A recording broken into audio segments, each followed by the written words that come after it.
on this final episode of season 2 Rishimuni podcast. I am your host Aryan. I know you guys missed me. I was in the first episode of season 1, and today, as your guest, we will be having Sheela, the education specialist and our quiz master of Pawan Prakriti.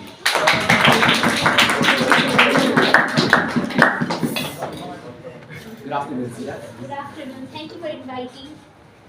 It's a great pleasure to have you on this podcast, and I really appreciate that you spent and gave your time for this podcast. Yes, I'm really excited about it.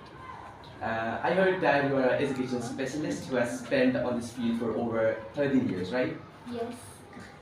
So, what's your opinion on this education system? I know you have spent a lot of time, a lot of your energy and efforts, and also a lot of your economic resources.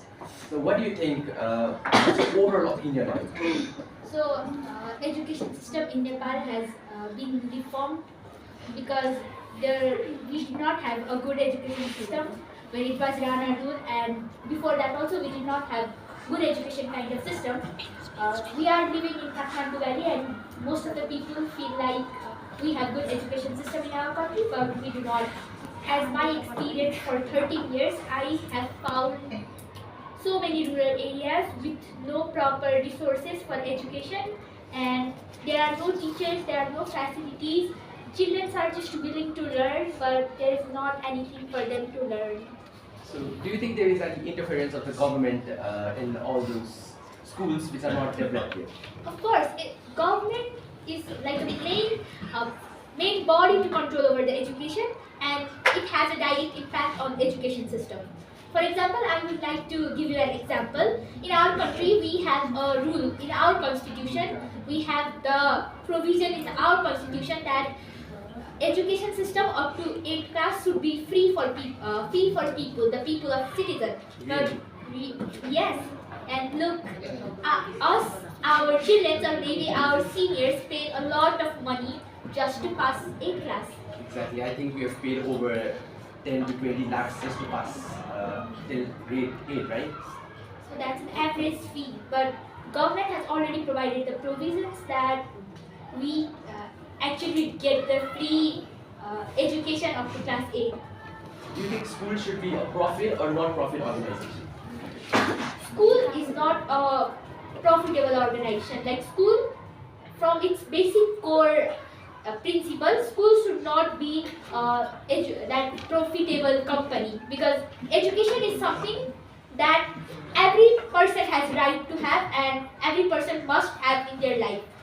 They might not have formal education, but everybody has education in their life. Like if you do a right thing in your life, that's also education you have in you. But school is a place where your education gets magnified, by the course, by the syllabus it has, and it just inspires and makes people ready to do what comes in future, to work for the development of country or even work for the betterment of the world. And if it goes as a private company, for like a profitable company, then I don't think people's main principle or people's main core idea would be to innovate people. It would just be to earn money.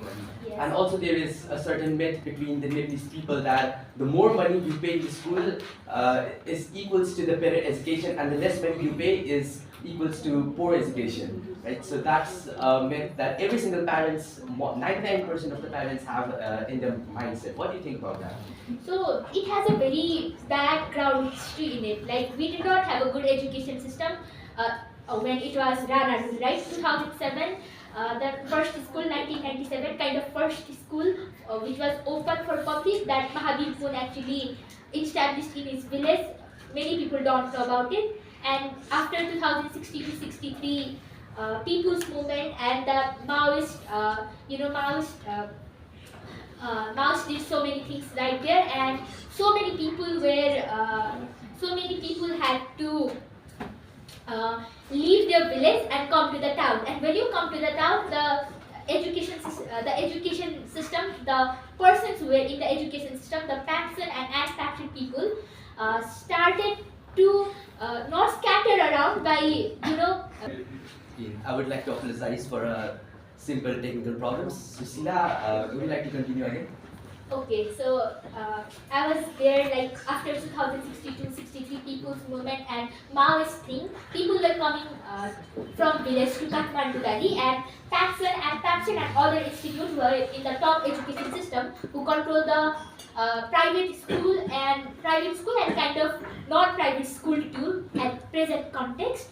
They did not scatter around. They just came into that action and they just raised the price of fees, and every people who came from village had dream like they would not eat 2 meals a day and send their children to the most expensive schools. Yes, that's right. So, do you think it's actually true that the more money you pay is equals to better education? No, it's not, because we have a system in Nepali education system issued by Ministry of Education that schools are classified into Ka, Kha, Ga, Gha in Nepali. For our easiness, we will just tell Ka as A and A, B, C, D, C really. So, to be a A-graded school, you must have so many teachers, so many facilities, and that can take a huge amount of money. I mean, more money than other B, C, D school. But suppose that you are going to be admitted into D grade school, where there are good teachers, there is good facilities. I mean, the basic facilities that school students must get.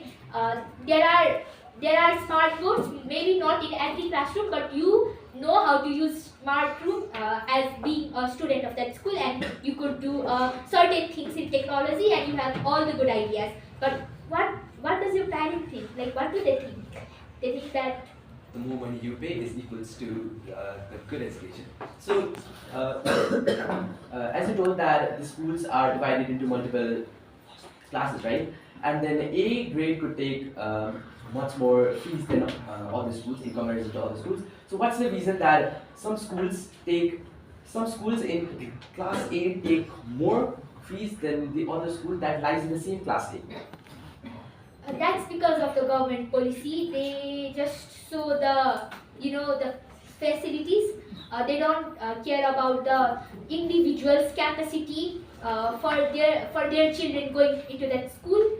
The A-graded school are just taking more money in the name of, I don't know, so many topics.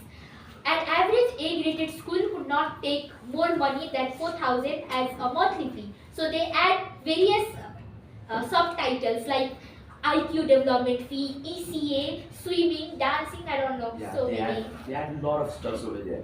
I mean, there is actually like a lot of difference going on right now in between private school and government school, right? So I don't think it's just about economic resources right now. It's not just about money. It's also affecting a lot in children's growth development, such as upward mobility. So for those of the audience who don't know what upward mobility is are the things that you need to do to move from one class to another. For example, if you are from a lower class family, in order to get to the middle class family, that's called upward mobility. And from middle class to high class, that's the things you require to get into another class is called upward mobility. And the thing is that the children in government school, like those children or those parents who can earn enough, even if they don't eat, even if they don't stay in better place, they are willing to send the children in a better schools with higher fees than just sending them into government school. And the children who are in the government school are those whose parents don't have enough money to even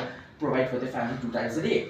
And then what's happening right now is that the children who are actually very poor, who are from a very poor economic condition, socio-economic condition, are not able to get into contact with children of higher socio-economic economic resources.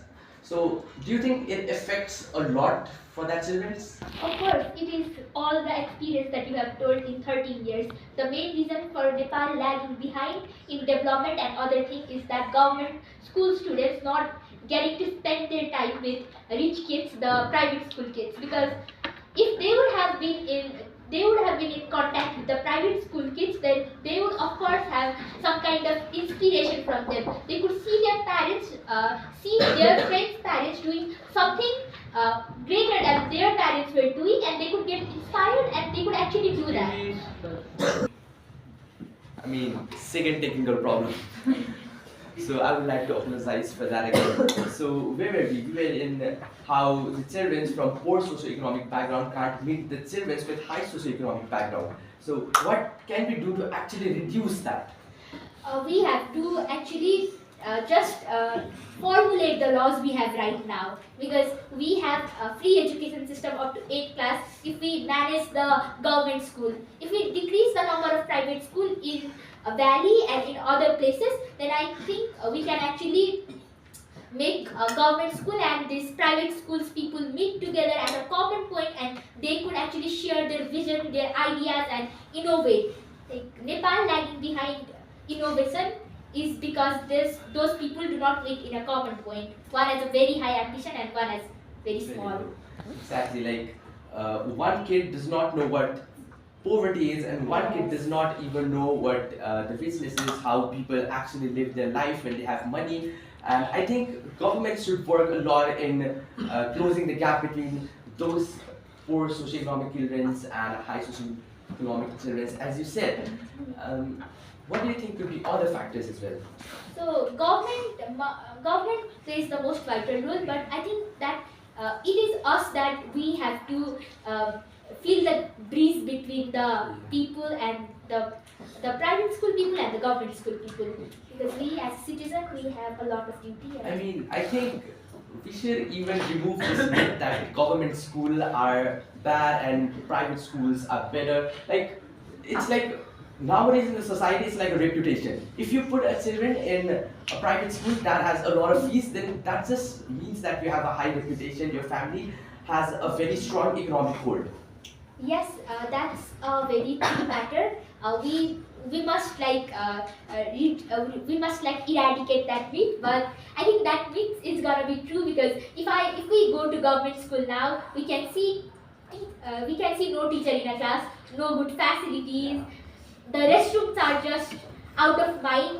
Nobody could go there, and I once visited in a government school, and I could really agree with all of the points that you said, especially washroom. Like when I had to give an examination, like we all gave examination, and that time we had to climb some stairs to go to the toilet. And the thing was, there were no even stairs. The stairs were broken, and we had to jump to even go to the toilet. yes, that's a very sad reality.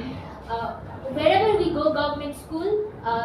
But now so many people are like the mayors and the municipalities head of the of the municipality is actually they are doing their very best to uplift the government school, like Balen Saha has been doing it in Kathmandu municipality, and I think it has been so good in there.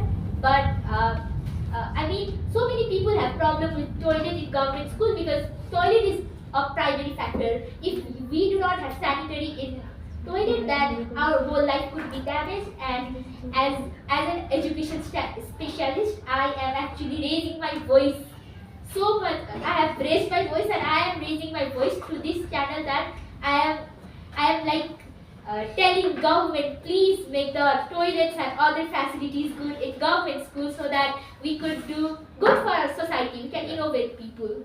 Government school, like the government school plays a very vital role in developing the nation as well. The children who study in government school, as you can see, the success rate in SE is also very low in government school, right? And then in the private school, it's very high. So I think government should work a lot in just improving the government schools rather than just wasting their money. I suppose it's just wasting their money on some useless infrastructures, like building some high sky towers and all those stuff. I think instead of building those sky towers, I don't think we are actually in need of those sky towers right now, right? Do you think we are in need of those?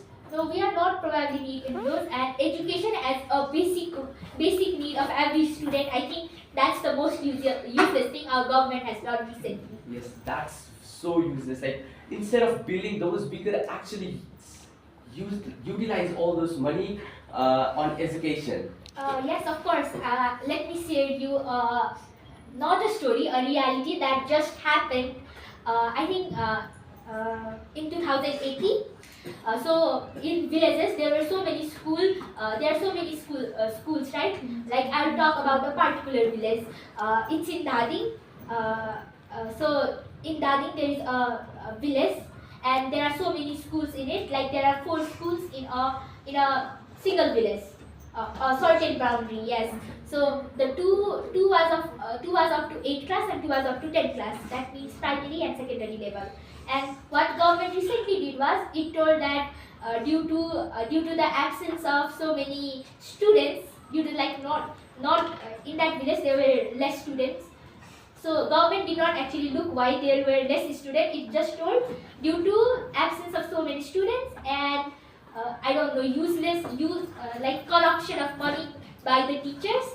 We have we are gonna now dismiss the school.